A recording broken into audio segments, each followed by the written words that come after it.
Hello and welcome to Emma's ESL English. Okay, this is the last one on this topic of keeping secrets, telling secrets, lying, and being untrustworthy. Today we are looking at being untrustworthy, and actually there's quite a lot. Some of these I think we could say are related to the previous one. There's something about them that's secretive. There's something about them that's lying. But the gist, the general overall idea of them is that they're telling you that somebody is untrustworthy. So let's start at the very beginning. To pull a fast one. Remember yesterday we were talking about to pull the wool over your eyes or to take someone for a ride? This is very similar to that. If you pull a fast one, it means that you are tricking someone out of something. You think of that, what is it, that game where you have the 3 pots and there's a pea under it or something? The whole thing is you're moving very fast, right? So I think it's related to that idea. If you pull a fast one, then you're tricking someone out of something. Maybe it's to do with card games originally. Nobody can see it happening. I'm not entirely sure where it comes from. But again, tricking someone. And similar to that is to rip someone off. I don't know. I feel like this is very British. This feels very British to me, to rip someone off.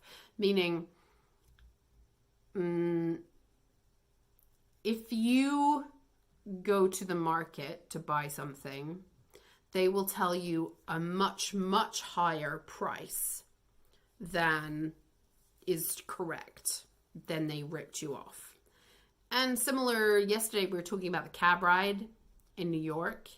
We definitely could say that cab driver was ripping you off because he took you a really long way round and you paid a lot more money than you needed to pay. So he definitely ripped you off. Okay, to be in cahoots. Cahoots. This really all has to go together. Someone is in cahoots with someone else. So if someone is in cahoots, then it means they are working together on something. This can be good and it can be bad. So we can put this in the same bracket as the keeping of the secrets. If we go back to that idea of a surprise party, then all of your friends are in cahoots in keeping the secret of your surprise party. They're all working on it together. So that's not necessarily a bad thing, right? Unless you hate surprises and then it's a bad thing. But most of the time, a surprise party is a good thing. So in that case, them being in cahoots is kind of a nice way of saying they were all working together. But you can also have someone working in cahoots to rip you off, right? Someone who's working with somebody else, like there's a guy who's standing at the airport directing you to the taxi that he knows is going to rip you off. So he is in cahoots with the taxi driver. Kind of like that example. Yeah, it's going to be well used today, I think. Okay, avoid something like the plague. Avoid something like the plague. So this is the idea that we know something is really bad and somebody is advising you, don't go there, don't go near there, don't touch it, don't whatever, okay? So the plague, would you have heard this word? I guess. I think we use the plague a lot in various different idioms.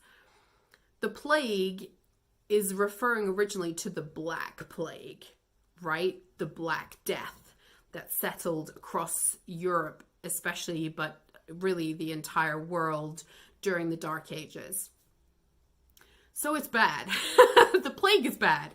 We can say we've had a modern plague with COVID, right? COVID was basically like the plague, not as devastating. It seems like a lot of people died. It was very, very horrible, but not quite as devastating as the Black Plague. But nonetheless, it was a global pandemic. So a plague can be described as a global pandemic of some kind. So if you avoid something like the plague, obviously we definitely don't want to catch whatever they have. So we're going to go really far around them. We're going to avoid them like the plague. So we can use this for something that Maybe your mother has decided that those people are really bad. And so she says, okay, you can go out to play as long as you avoid them like the plague. Okay. Or maybe you are doing some stuff with finance and one of your finance mates says to you, oh, dude, like all this stuff is really great, but that company, avoid them like the plague. It's a big hint. Don't go there. Not trustworthy. Not good. Right. Smoke and mirrors.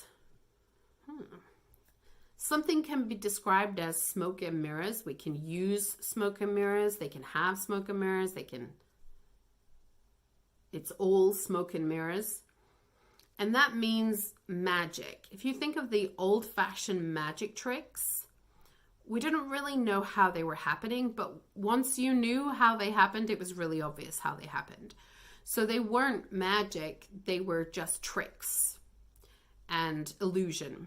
And so that's the idea with this. When something is smoke and mirrors, it's tricks and illusion. So we can use that to describe, for example, the money. We were talking about investing in something. We can say that company is all smoke and mirrors.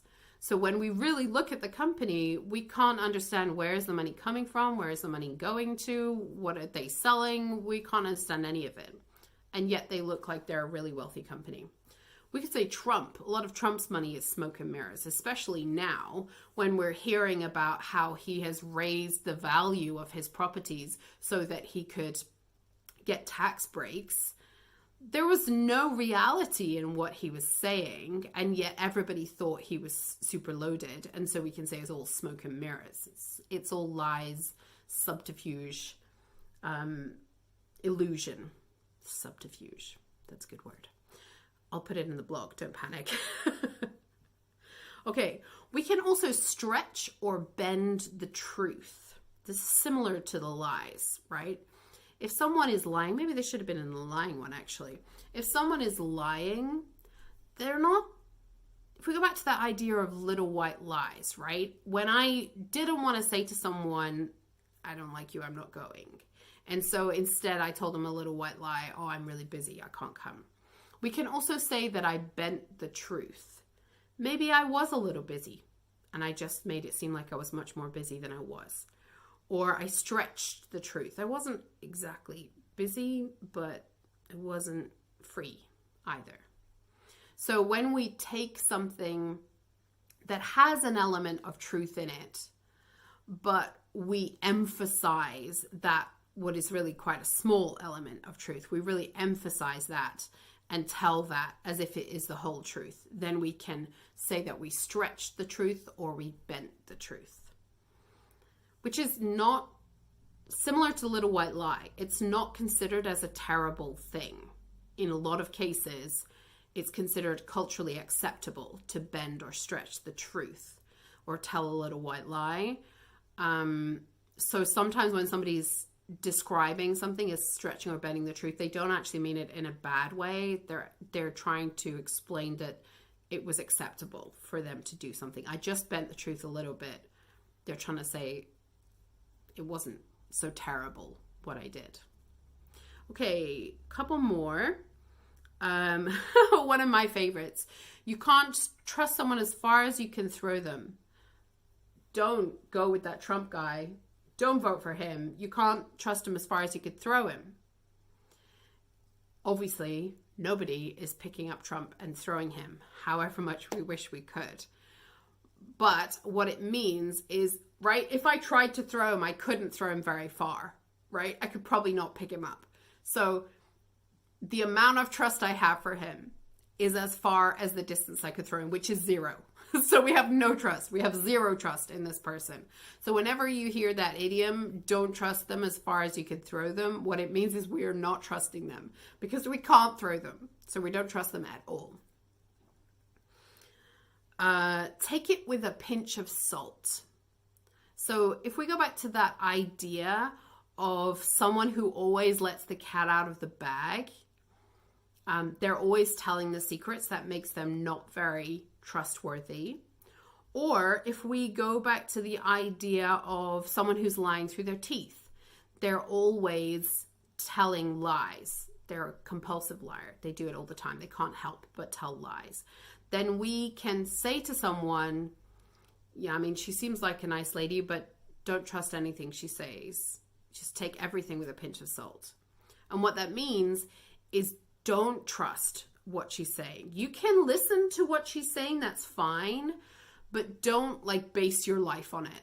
Don't invest your money in it. If you take something with a pinch of salt, then it means that you can listen, but you don't really believe any of it. You're not planning on believing any of it.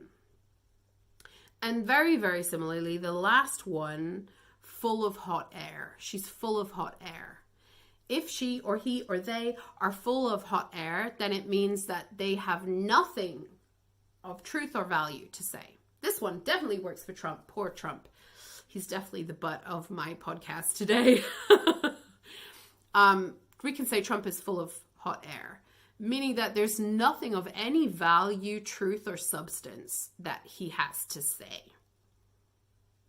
which I believe is probably true.